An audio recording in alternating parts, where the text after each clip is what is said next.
Welcome to inspire physics classes friends.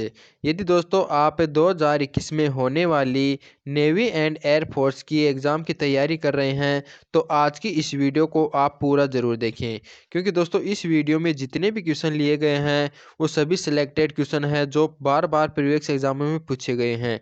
तो दोस्तों यदि आप सभी इन क्वेश्चनों को सोल्व करते हैं तो इन क्वेश्चनों में से आपको अपनी एग्ज़ाम में एक या दो क्वेश्चन देखने को अवश्य मिलेगा, क्योंकि दोस्तों ये जो क्वेश्चन है वो बार बार एग्जाम में पूछे जाते हैं और बहुत ही सिलेक्टेड क्वेश्चन है। तो शुरुआत करते हैं हमारे आज वीडियो की और देखते हैं इन क्वेश्चनों को। आज का पहला क्वेश्चन है कि आदर्श गैस में बोयल्स के नियम का पालन होता है। दोस्तों आपको बताना है कि जो बोयल का नियम होता है वो कौन से परिवर्तन के अंदर उसका पालन होता है। तो दोस्तों सबसे पहले आपको पता होना चाहिए बोयल का नियम क्या होता है। बोयल्स के अनुसार दोस्तों क्या होता है कि जो यदि किसी आदर्श गैस का टेम्परेचर नियत रखा जाए तो उस कंडीशन में उसका जो प्रेशर है यानी दाब है वो व्युत्क्रमानुपाती होता है वॉल्यूम के यानी आयतन के।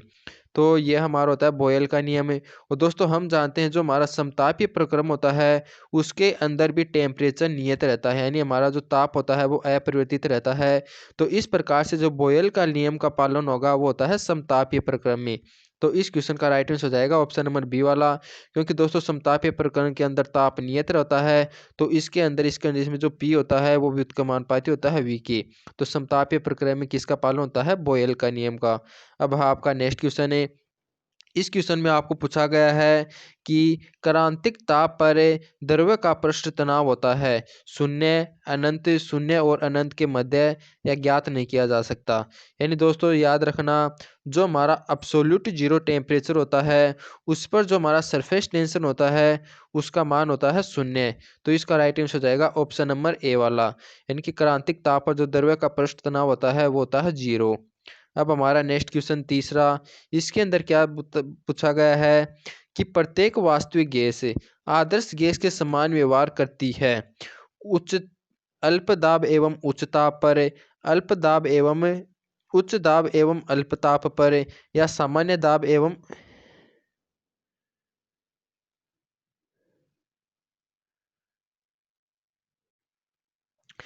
प्रत्येक वास्तविक गैस आदर्श गैस के समान व्यवहार करती है अल्प दाब व उच्च ताप पर, उच्च दाब व अल्प ताप पर, या सामान्य दाब व ताप पर, या उपरोक्त में से कोई नहीं। देखिए दोस्तों आपको बताना है कि जो हमारी जो वास्तविक गैस होती है वो किस दाब एवं ताप पर आदर्श गैस के समान व्यवहार करती है। तो दोस्तों इसका राइट आंसर हो जाएगा ऑप्शन नंबर ए वाला, यानी अल्प दाब एवं उच्च ताप पर। क्योंकि दोस्तों ये हम जानते हैं कि जो हमारी आदर्श गैस होती है उसके अणुओं के मध्य अंतराणु बल नगण्य होता है। तो दोस्तों यदि हमारी जो वास्तविक गैस होती है उस पर दाब को बिल्कुल अल्प कर दिया जाएगा, यानी कि दाब को कम कर देंगे तो इसके अणु क्या होंगे दोस्तों, दूर दूर हो जाएंगे, जिससे कि इनके अंतराणु बल होगा इसके अणुओं के मध्य वो भी नगण्य हो जाएगा और यह आदर्श गैस के समान व्यवहार करने लग जाएगी।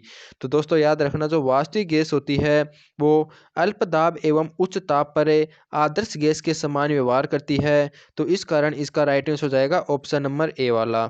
अब आपका नेक्स्ट क्वेश्चन चौथा, इसके अंदर क्या दिया हुआ है कि गैस तापमापी द्रव्य तापमापी की तुलना में अधिक सुग्राही है क्योंकि। यानी दोस्तों इसके अंदर आपको बताना है कि जो हमारी गैस तापमापी होती है यानी गैस थर्मोमीटर होता है वो लिक्विड थर्मोमीटर की तुलना में अधिक सुग्राही होता है क्यों। ऑप्शन आपको दिए हुए हैं कि गैस द्रव्य की तुलना में अधिक प्रसारित होती है, गैस आसानी से प्राप्त होती है, गैस अपेक्षाकृत हल्की होती है, या गैस आसानी से अपनी अवस्था परिवर्तित नहीं करती।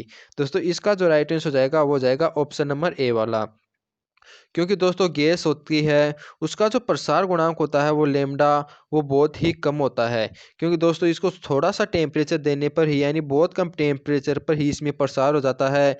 इसके कारण गैस तापमापी होती है वो द्रव्य तापमापी की तुलना में अधिक सुग्राही होती है। तो इस क्वेश्चन का राइट आंसर हो जाएगा ऑप्शन नंबर ए वाला, यानी गैसों की तुलना में यानी गैस द्रव्य की तुलना में अधिक प्रसारित होती है, इनका जो प्रसार गुणांक होता है गामा ये बहुत ही कम होता है। तो इसका राइट आंसर हो जाएगा ऑप्शन नंबर ए वाला। अब आपका नेक्स्ट क्वेश्चन पांचवा, इसके अंदर क्या दिया गया है कि परम शून्य ताप वह ताप है जिस पर पानी जम जाता है, सभी पदार्थ ठोस प्रावस्था में होते हैं, या अणु की गति रुक जाती है, या उपरोक्त में से कौन नहीं। देखिए दोस्तों, आपको बताना है कि जो परम शून्य टेम्परेचर होता है यानी एब्सोल्यूट जीरो टेम्परेचर, वो क्या होता है। तो दोस्तों वो होता है, आपको याद रखना होगा कि इस परम जो हमारा परम शून्य ताप होता है, उस पर अणुओं का Vrms का मान जीरो हो जाता है। यानी कि दोस्तों हमारे जो अणुओं की गति होती है वो रुक जाती है। तो इसका राइट आंसर हो जाएगा ऑप्शन नंबर सी वाला। याद रखना, परम शून्य ताप वह ताप होता है जिस पर अणुओं की गति रुक जाती है। तो इस क्वेश्चन का राइट आंसर हो जाएगा ऑप्शन नंबर सी वाला। अब देखते हैं हमारा नेक्स्ट क्वेश्चन है। छठवें क्वेश्चन के अंदर आपके दिया हुआ है, किसी जल कुंड के बांध की मोटाई पेंदे में अधिक होती है, क्योंकि। यानी दोस्तों इस क्वेश्चन में आपको बताना है कि हमारा जो कोई बांध होता है, उसकी दोस्तों जो दीवार होती है, उसकी जो पेंदे में मोटाई होती है वो अधिक रखी जाती है। वो क्यों रखी जाती है। आपको दिया हुआ है कि गहराई के साथ जल की मात्रा बढ़ने के कारण, या गहराई के साथ जल का घनत्व बढ़ जाता है, या गहराई के साथ जल का दाब बढ़ जाता है, या गहराई के साथ जल का ताप बढ़ जाता है। तो इसका राइट आंसर हो जाएगा ऑप्शन नंबर सी वाला। क्योंकि दोस्तों हम जानते हैं जो प्रेशर का फॉर्मूला होता है वो रो जी एच होता है। तो जैसे जैसे दोस्तों पानी की हाइट बढ़ती जाती है, वैसे वैसे इसका प्रेशर भी बढ़ जाता है। और प्रेशर क्या है कि दोस्तों इसको इस डायरेक्शन में अधिक फोर्स लगाएगा, और इसकी स्थिरता को बनाए रखने के लिए दोस्तों जो हमारी इसकी दीवार होती है वो पेंदे में से मोटी बनाई जाती है, क्योंकि नीचे दाब अधिक होता है। तो इसका राइट आंसर हो जाएगा ऑप्शन नंबर सी वाला।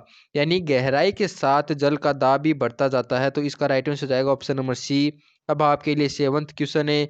इसके अंदर आपको क्या दिया हुआ है कि जब किसी द्रव्य की बूंद पर कोई बाह्य बल न लग रहा हो तो उसका आकार निर्धारित किया जाता है। यानी कि दोस्तों हमारी को द्रव्य की बूंद है वो स्वतंत्रता पूर्वक गिर रही है, यानी इस पर कोई भी यानी बाह्य फोर्स कार्य नहीं कर रहा है। तब इसकी जो आकार होता है वो गोलाकार होती है द्रव्य की बूंद का। दोस्तों वो किस कारण होता है, वो होता है द्रव्य के पृष्ठ तनाव के कारण। तो इसका राइट आंसर हो जाएगा ऑप्शन नंबर ए वाला। यानी जो हमारी पानी की बूंद होती है उसका जो आकार होता है वो होता है पृष्ठ तनाव के कारण। यानी कि जब कोई बाह्य बल उस पर कार्य नहीं करेगा तो उसका जो आकार निर्धारित होगा वो किसके कारण होगा, द्रव्य के पृष्ठ तनाव के द्वारा।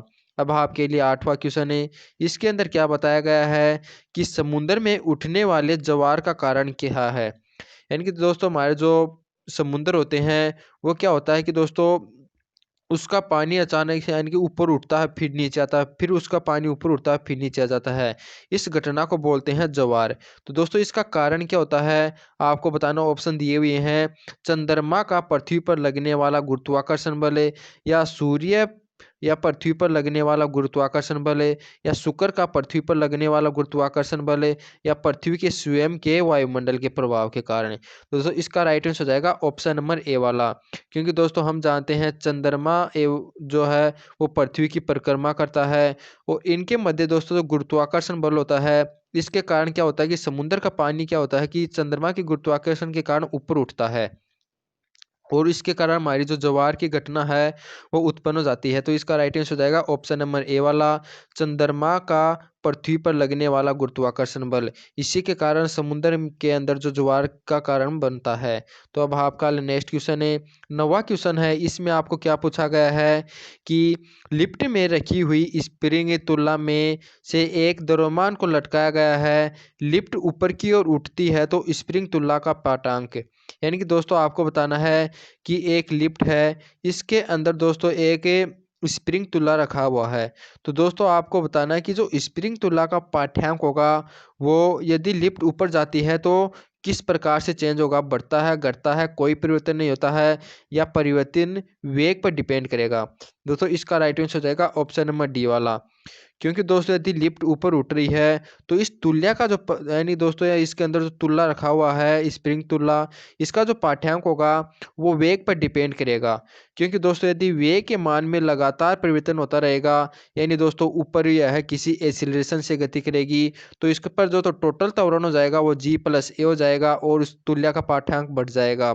यदि दोस्तों लगातार इसकी वेलोसिटी का मान कम होता जा रहा है, यानी कि इसके अंदर जो मंदन है यानी त्वरण का मान नेगेटिव है, तो उस कंडीशन में जो त्वरण हो जाएगा नेट त्वरण जी माइनस ए हो जाएगा।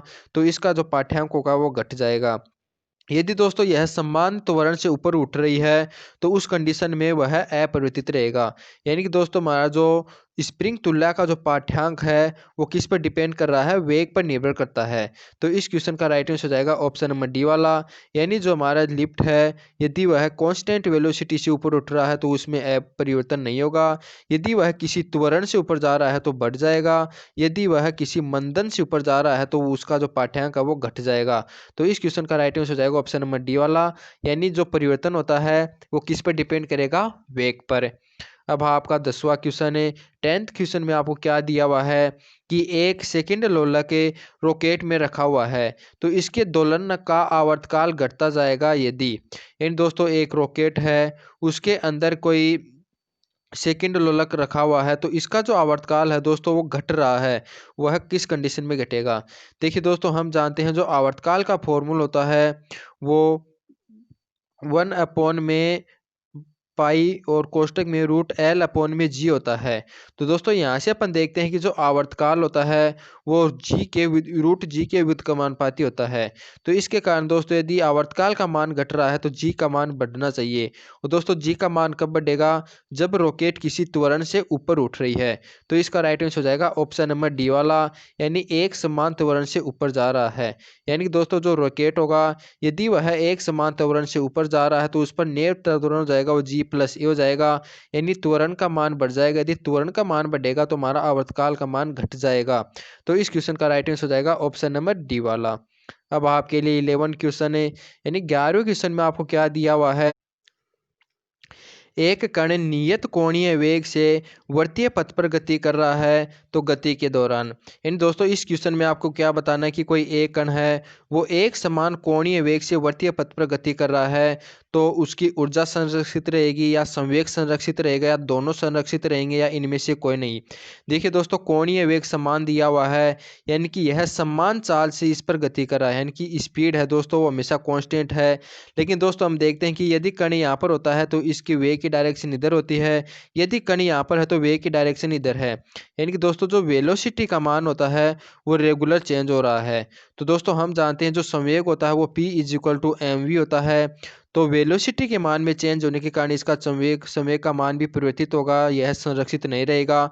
तो बी वाला ऑप्शन और सी वाला ऑप्शन तो वैसे भी गलत हो गए। और दोस्तों जो ऊर्जा होती है उसका फॉर्मूला होता है 1/2 mv²। दोस्तों यहाँ पर ये जो v होता है यह चाल होती है न कि स्पीड, यानी कि यह चाल पर डिपेंड करती है गतिज ऊर्जा। तो इसके कारण हम जानते हैं कि एंगुलर यानी कि जो हमारी मोशन होता है, कोणीय गति होती है, उसके अंदर चाल हमेशा नियत होती है, कोणीय वेग नियत होने के कारण। तो इसके कारण दोस्तों इसके अंदर जो ऊर्जा होगी वह भी संरक्षित रहेगी, क्योंकि ऊर्जा के अंदर जो ये v होता है यह वेग नहीं होता और चाल होता है, और संवेग यानी कि दोस्तों वेग पर डिपेंड करता है। तो इस कारण इसका राइट आंसर हो जाएगा ऑप्शन नंबर ए वाला। अब आपका 12वां क्वेश्चन है, इसके अंदर आपको क्या दिया हुआ है कि क्षैतिज सड़क पर चलती हुई कार मुड़ते समय बाहर की ओर फिसल जाती है, गुरुत्वाकर्षण बल के कारण, अपर्याप्त विकेंद्रीय बल के कारण, टायर व सड़क के बीच लगने वाले लोटन घर्षण बल के कारण, या सड़क की अभिलंब प्रतिक्रिया के द्वारा। दोस्तों आपको बताना है कि जो हमारा घुमावदार मोड़ होती है उस पर कार मुड़ते समय कई बार बाहर की ओर फिसल जाती है। दोस्तों वो क्यों फिसलती है, दोस्तों वह फिसल जाती है अपर्याप्त अभिकेंद्रीय बल के कारण। क्योंकि दोस्तों हम जानते हैं कि कोई भी पार्टिकल है यदि उसको वर्तीय पथ पर गति करानी होती है तो उसे अभिकेंद्रीय बल की आवश्यकता होती है। यदि दोस्तों यह पर्याप्त अभिकेंद्रीय बल नहीं मिल पाता है तो इसके कारण यह बाहर की ओर फिसल जाती है। तो इसका राइट आंसर हो जाएगा ऑप्शन नंबर बी वाला, यानी अपर्याप्त अभिकेंद्रीय बल के कारण जो क्षैतिज सड़क पर चलती हुई कार है वो मुड़ते समय बाहर की ओर फिसल जाती है। तो इसका राइट आंसर हो जाएगा ऑप्शन नंबर बी। अब हाँ हमारा 13वां क्वेश्चन है, इसके अंदर आपको क्या पूछा गया है कि दरवर से भरे हुए किसी बंद पाइप में छेद द्वारा वायु प्रवाहित की जाती है तब दाब। इन दोस्तों इस क्वेश्चन में क्या पूछा गया है कि कोई हमारी एक बंद पात्र है, यानी दोस्तों जो हमारा दरवाजे से भरा हुआ है उसके अंदर दोस्तों कोई पाइप के द्वारा छिद्र से इसके अंदर हवा दी जाती है। तो आपको बताना है कि जो इसके अंदर जो दाब होगा वो किनारों पर बढ़ेगा या नीचे की ओर बढ़ता है या सभी दिशाओं में बढ़ेगा या कहीं पर भी नहीं। देखिए दोस्तों, कोई बंद पात्र है यदि उसके अंदर किसी एक साइड से यदि दाब लगाया जाता है तो याद रखना जो वो प्रेशर होगा वो सभी दिशाओं में समान लगता है। तो इसका राइट आंसर हो जाएगा ऑप्शन नंबर सी वाला, यानी जो दाब होगा वो सभी दिशाओं में बढ़ेगा। अब आपका 14 क्वेश्चन आज का लास्ट सेकंड क्वेश्चन है कि किसी किसी पिंड का द्रव्यमान केंद्र सदैव पिंड की ओर होता है। पिंड की सतह के भीतर या बाहर या सतह पर हो सकता है, या सदैव पिंड के अंदर की ओर होता है, या सदैव पिंड की सतह पर होता है। दोस्तों आपको बताना है कोई भी हमारा पिंड है उसका जो मास सेंटर होता है यानी द्रव्यमान केंद्र होता है वो कहाँ पर स्थित होता है। दोस्तों इसका जो राइट आंसर हो जाएगा वो हो जाएगा ऑप्शन नंबर बी वाला, यानी जो द्रव्यमान केंद्र वो है पिंड के सतह के भीतर, बाहर तथा सतह पर हो सकता है। क्योंकि दोस्तों जो तो द्रव्यमान केंद्र होता है वो पिंड के अणुओं के वितरण पर डिपेंड करता है। यानी कि दोस्तों हमारा जो पिंड है वो अर्धवर्ताकार है, तो इसका जो केंद्र है वो यहाँ पर स्थित होगा। यहाँ पर दोस्तों कोई भी मास नहीं होता है, यानी कि यह भार हो गया। यदि दोस्तों हमारा जो जो पिंड है वो आयताकार है, तो इसका जो द्रव्यमान के अंदर इसके भीतर स्थित हो जाता है, यानी यहाँ पर मास है। तो इस प्रकार से अपन कह सकते हैं कि जो द्रव्यमान के अंदर होता है वो अणुओं के जो इसका जो अणुओं का वितरण होता है यानी कि इसकी व्यवस्था होती है उस पर डिपेंड करता है। यानी कि द्रव्यमान के अंदर पिंड के भीतर, बाहर, सतह पर, यानी कि तीनों जगह पर हो सकता है। तो इसका राइट आंसर हो जाएगा ऑप्शन नंबर बी। अब आज का हमारा अंतिम क्वेश्चन है, इसमें क्या पूछा गया है कि एक दृढ़ पिंड की घूर्णन गति में पिंड के सभी कण समान रैखिक चाल तथा समान कोणीय चाल रखते हैं, या समान रैखिक चाल परंतु भिन्न कोणीय चाल रखते हैं, या भिन्न रैखिक चाल परंतु समान कोणीय चाल रखते हैं, या दोनों ही भिन्न भिन्न रखते हैं। यानी दोस्तों आपको बताना है कि कोई हमारा दृढ़ पिंड है और उसका दोस्तों आपको बताना है कि इसको चक्रण के समय इसकी जो रैखिक चाल और कोणीय चाल किस प्रकार से चेंज होती है। दोस्तों याद रखना, दृढ़ पिंड के अंदर जो हमारी कोणीय चाल होती है वो सभी अणुओं की समान होती है, लेकिन जो रैखिक चाल का फॉर्मूला होता है वो होता है ओमेगा आर। यानी दोस्तों जो सेंटर ऑफ मास के जो पास वाले जो हमारे अणु होते हैं उनकी जो वेलोसिटी होती है वो कम होती है, क्योंकि उसकी आर का मान कम होता है। और जो सेंटर ऑफ मास यानी दूर वाले अणु होते हैं या घूर्णन अक्ष से दूर वाले अणु होते हैं उनके लिए रैखिक वेलोसिटी का मान अलग होता है यानी अधिक होता है। तो इस प्रकार से अपन कह सकते हैं कि दोस्तों जो रैखिक चाल होती है वो तो भिन्न भिन्न होती है, लेकिन दोस्तों हमारी जो रेंगुलर मोमेंटम यानी कि जो हमारी एंगुलर स्पीड होती है वो आर पर डिपेंड नहीं करती। क्योंकि दोस्तों ये हमारा घूर्णन अक्ष हो गया, यहाँ पर स्थित अणु एवं यहाँ पर स्थित दोनों का जो कोणीय चाल होती है वो समान होती है। तो इस क्वेश्चन का राइट आंसर हो जाएगा ऑप्शन नंबर सी वाला। दोस्तों इसी क्वेश्चन के साथ हमारी आज की वीडियो कंप्लीट होती है, और हम मिलते हैं आपको साथ अगले वीडियो में ऐसे ही अच्छे अच्छे क्वेश्चनों के साथ। जब तक दोस्तों जय हिंद। दोस्तों यदि आपने हमारे चैनल को सब्सक्राइब नहीं किया तो चैनल को सब्सक्राइब कर लें और इस वीडियो को ज़्यादा से ज़्यादा शेयर करें। जय हिंद दोस्तों।